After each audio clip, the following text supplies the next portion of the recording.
पल्लू नहीं है, एड्रेस। शादी का पल्लू नहीं था, एड्रेस।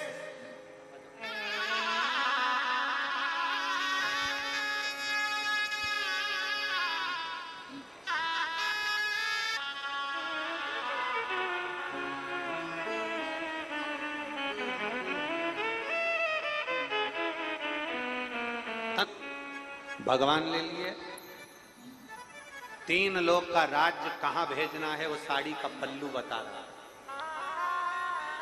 कई लोगों ने हमसे प्रश्न किया, आप कहते हो घर का लोटा घर का पानी लेकर मंदिर जाओ, इसका मतलब क्या है?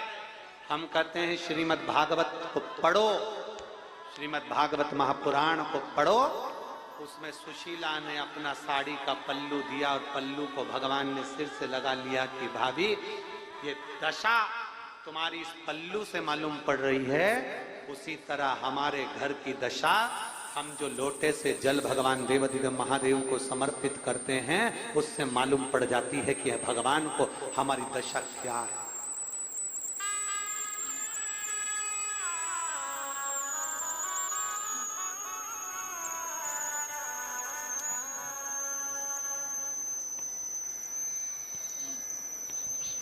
हमारी दशा क्या है, क्या दशा चल रही है, ये मालूम पड़ जाता है क्या दशा। कई लोग कहते हैं मंदिर का पानी नहीं, मंदिर का लोटा नहीं, अपने घर से लेकर जाओ, भले जैसा है अपने घर का जाओ।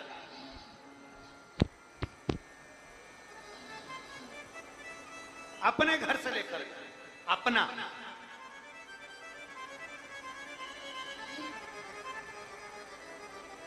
कितना पुण्य है, जरा विचार करिएगा। अपने छाता, अपना बिछाने की पॉलिथीन पन्नी, अपना बिछाने की पन्नी, अपना छाता, पानी आया अपना छाता अपनी पन्नी लगा ली, अपना पानी पीने का साथ में, अपनी सामग्री साथ में लेकर, 50 रुपए ऑटो के अपने खर्च कर कर, पैर से अपन चलकर तुम शिव महापुराण की कथा में जा रहे हो, तो क्या शंकर तुमको खाली भेज देगा? खाली भेज देगा? अपना छाता, अपना बिछाना, अपना ओढ़ना, अपना खाना, अपना पीना, अपने 50-100 रुपए खर्च कर कर कथा तक पहुंचना, कोई बस नहीं, कोई गाड़ी नहीं, कुछ भी नहीं, साधन नहीं, अपने पैसे से आ रहे हो, अपना खर्चा कर कर जा रहे हो, तो क्या बाबा तुमको ऐसे ही छोड़ देगा? लोग कहते हैं शिव महापुराण के पंडाल में बैठकर जो मांगा जाता है शिव वो देता है। ऐसा क्या है शिव पुराण में? हम कहते हैं कभी दिल लगाकर एक बार बाबा के पास में आओ तो बाबा क्या देता है मालूम पड़ जाएगा। 3 महीने मालूम पड़ जाएगा।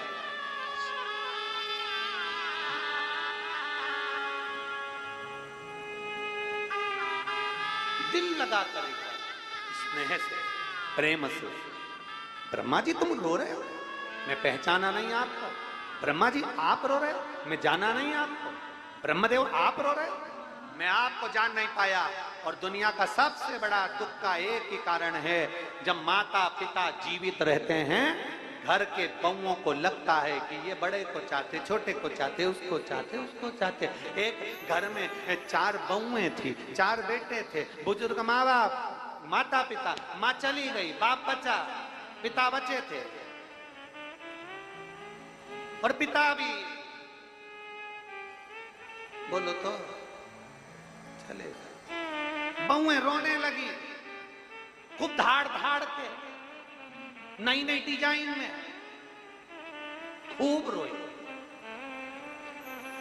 जब घर में कोई बूढ़ा मरता है ना, तो बहुएं बहुत अच्छी अच्छी डिजाइन में रोती है। कईयों को तो बड़ी, अरे अम्मा हमको छोड़ के चली गई, हमको भी ले जाती, हमको भी ले जाती।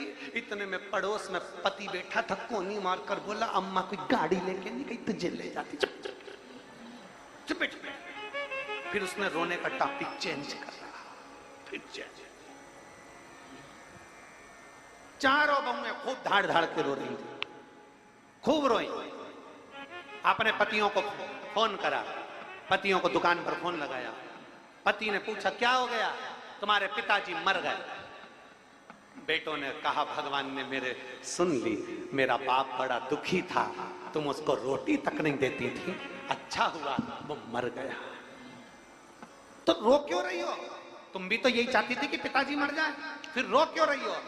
चारों बहुओं ने अपने अपने पतियों से कहा तुम्हारे पिताजी मर गए, उसका रोना नहीं आ रहा, फिर रो क्यों रही हो? वो तिजोरी की चाबी ना जाने कहां धर गए। रोना इस बात। और जल्दी से दुकान से घर आओ। बेचारे चारों पति दुकान बंद कर कर घर गए। पत्नियों ने अपने अपने पतियों से कहा तुम्हारे बाप को जगाओ, तुम्हारे पिताजी को जगाओ और जगा कर पूछो कि चाबी कहां धरी है तिजोरी की, जल्दी पूछो। अब बेटे बोलने लगे बाप को मरे हुए आधा एक घंटा हो गया और तुम कह रही चाबी कहां? सही से पूछ लो नहीं तो तुम्हें भी अर्थी पे सुना दो, चाबी पूछो कहां। चारों की चारों रोने लगे, करें क्या? इतने में उन्होंने डॉक्टर साहब को बुलाया। डॉक्टर साहब आप हमारे घर के हो, आपसे निवेदन है हमारे पिताजी को 2-4 मिनट के लिए जगा दो, थोड़ी सी देर के लिए जगा दो, हम चाबी पूछ लें, पिताजी फिर मर जाए, हमें कोई दिक्कत नहीं, हमें कोई दिक्कत नहीं, तुम तो बस इनको जगा। डॉक्टर साहब ने कहा 80,000 का एक इंजेक्शन लगेगा, 80,000 का इंजेक्शन जैसे ही पिताजी को लगेगा, पिताजी उठकर बैठेंगे, तुम उतनी देर में पूछ लेना कि चाबी कहां रखी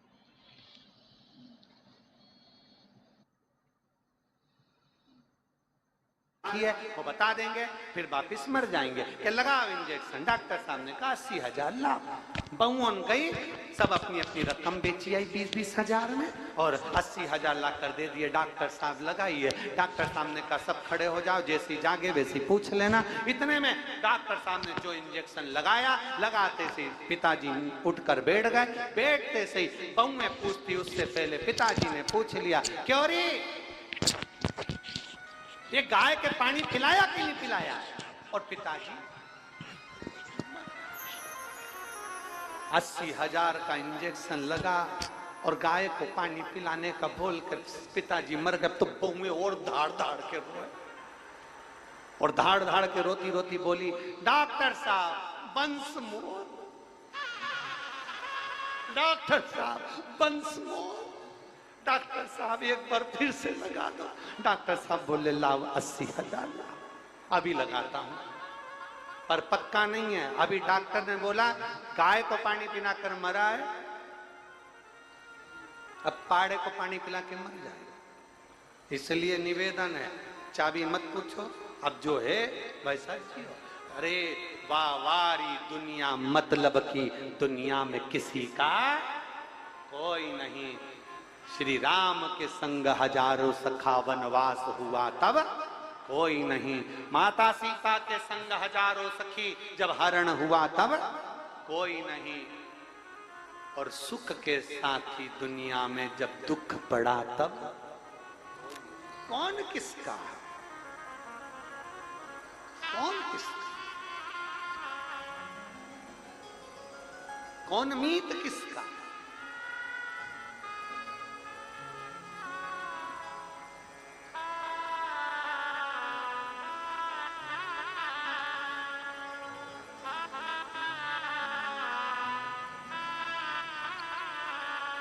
कौन किसका मिलते हैं? इसलिए शिव महापुराण की कथा कहती है भगवान शंकर का चरित्र का, जब दिल हृदय चित्त भगवान में जितनी देर रम जाए उसे रमा, जितनी देर लग जाए उसे लगा ला। तेरी शरण हट गया, दर्पण के सामने से सब हट गया। बोलो सही है कि गलत है? जम के तो बोलो। दर्पण है, दर्पण के सामने जाओगे तो दिखोगे, हट गए तो हट गया। दर्पण के सामने जो आया फिर हट गया, हट गए हट गया। और कैमरा, कैमरा एक बार अगर खींच लेता है, कैमरा एक बार अगर कैमरे के सामने आ जाओ तो वो क्लिक कर लेता है, खींच लेता है, खींच लिया तो अपने अंदर जमा कर लेता है। दर्पण अपने अंदर जमा नहीं करता, कैमरा अपने अंदर जमा करते जाता करते जाता करते जाता करते जाता, फिर मालूम पड़ता कि कैमरे की मेमोरी जम के तो बोलो फुल हो गई। अब क्या करना पड़ेगा? तो डिलीट करो। डिलीट नहीं करोगे तो क्या होगा? तो काम मोबाइल हैंग मारेगा। हैंग मारेगा मतलब अच्छे से नहीं चलेगा, अटकेगा, चलेगा नहीं, बढ़िया नहीं होगा, क्योंकि उसमें मेमोरी बहुत भरा गई, उसमें बहुत सारे फोटो आ गए, उसमें बहुत सारा वीडियो आ गया, बहुत सारा उसमें लेखनी आ गई, बहुत सारी वॉइस आ गई, तो वो हैंग मार रहा, चल नहीं रहा। दर्पण और कैमरे में एक अंतर है, दर्पण के सामने से सब हट जाता है, आए गया आए गया, जिसने मुंह देखा चला गया। दर्पण खाली की खाली है और कैमरा भराता गया भराता गया भराता गया, तो मालूम पड़े मोबाइल हैंग मार रहा है, अब उसमें से डिलीट करो। उसी तरह अपने मन को दर्पण जैसा रखो। किसी ने कुछ बोल दिया हटा दो, किसी ने कुछ कह दिया हटा दो, किसी ने गाली दे दी हटा दो, किसी ने कुछ कहा हटा दो। अपने मन को दर्पण जैसा बनाओ, सब साफ करते चले जाओ रोज रोज। अगर मन को कैमरे जैसा बनाओगे, उन्होंने हमसे ऐसा कह दिया तो मन में रखते गए रखते गए रखते गए रखते गए, सास ने ऐसा बोल दिया रखते गए, बेटे ने ऐसा बोल दिया, जमाई ने ऐसा बोल दिया, पड़ोसी ने ऐसा बोल दिया, उसने ऐसा बोल दिया, सब अंदर भरते गए भरते गए भरते गए। मालूम पड़ा मोबाइल हैंग मारने लगा, डिप्रेशन में रहने लगे, नींद नहीं आ रही, चिंता पड़ गई, 2-2 दिन तक नींद नहीं आ रही, मेरी को बहुत चिंता, बहुत टेंशन, सिर दुख रहा है, पैर दुख रहा है, हाथ पैर दुख रहा है, मुझे नींद नहीं आ रही, मैं डिप्रेशन में चले गया। कारण क्या है? क्योंकि तुमने पूरी मेमोरी फुल करके रख ली। इसलिए निवेदन है डिलीट करिए। और आप सबसे निवेदन है कैमरे जैसे मत बनो, अंदर मत भरो। बनना है तो दर्पण जैसे बनो, सब निकाल कर बाहर करते चले जाओ। आया गया आया गया आया गया, जाओ जाओ। किसी ने गाली दे दी, अपशब्द कह दिया, ताने दे दिया, आड़ा टेढ़ा बोल दिया, सब जाओ सब जाओ सब जाओ। कितना अपने आप को फ्रेश रखिए, अपने आप को खुश रखिए। बोले बोले आग लगे बस्ती में, अरे जम के तो बोलो जरा, आग लगे बस्ती में, अपन रहो मस्ती में, क्या किसको रोइए, चादर तान के सोइए, अलमस्त हो जाओ।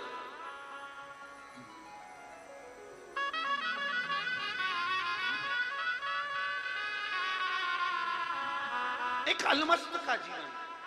अच्छा तुम ईमानदारी से बोलो,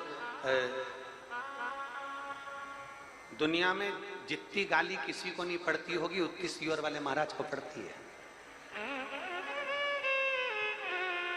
और कहीं का होए ना तो आधा तो डिप्रेशन में पड़ के बोतल लगा के हॉस्पिटल में पड़ जाए, परंतु जिसके सिर ऊपर तेरा हाथ तो दुख काहेगा होवे, तो दुख काहेगा होवे। अलमस्त हो। दर्पण, मन को दर्पण जैसा बनाओ। किसी ने बोला साइड, किसी ने कहा साइड, किसी ने कहा साइड। ये कानों में कुंडल काहे के लिए पहनते हो? जल्दी बोलो, कानों में कुंडल काहे के लिए पहनते हो? सुंदर दिखने के लिए। कानों में कुंडल सुंदर दिखने के लिए पहनते हो? नहीं, कि कानों में छेद इसलिए करा जाता है कि अच्छी बात आए ना तो ये कानों के अंदर जाने देना, बेकार बात आए ना तो कुंडल वाली जो छेद है ना, इसमें से आर पार निकालते जाओ, साइड में पटकते जाओ और अपनी अलमस्त जिंदगी को जीते जाओ। कथा का रसपान उतार अपने भीतर शिव तत्व को। ब्रह्मा जी तुम रो रहे हो, मैं पहचाना नहीं। शिव जी कहते हैं सुनो ब्रह्मदेव, जिस स्थान पर शिवलिंग होता है, लोग उसे कंकर पत्थर कुछ भी समझ लेते हैं, पर जिस स्थान पर शिवलिंग होता है वो स्थान शिवालय, मेरा 12 ज्योतिर्लिंग का स्थल, चारों धाम का स्थल, सारी नदियां, पवित्र नदियां, सरोवर, कुंड, बावड़ी सब शिवलिंग के सम्मुख में होते हैं। इसलिए मेरी जीजियों, मेरे जीजाओं, मेरी बेटियों, मेरे बेटाओं, मेरी माताओं, मेरे भाई, इसका स्मरण रहे। शंकर के मंदिर में अगर रोज जल चढ़ाने जा रहे हो तो तुम रोज चारों धाम कर कर आ रहे हो, सारी नदियों का स्नान कर कर आ रहे हो, सारे सुख तुम्हारे अनुकूल है, सारे सुख तुम्हारे। किसी किसी ने कह दिया शंकर जी पे चढ़ा हुआ जल नहीं पीना चाहिए। हम कहें गंगा जी कहां से निकली? जम के तो बोलो, शंकर जी के सिर से। फिर मरते समय गंगा जल भी मत पीना, वो भी तो शंकर का चढ़ा हुआ ही है। एक शिवलिंग पर चढ़ा गया जल, शिव महापुराण की विद्येश्वर संहिता कहती है शंकर पर चढ़ा गया जल जब जीव पीता है, चरणामृत भगवान शंकर का चढ़ा हुआ जल जब आचमन करता है, उसके सारे ताप, सारे पाप केवल उस जल को स्पर्श कर कर पीने से ही समाप्त हो जाते हैं। ये विद्येश्वर संहिता,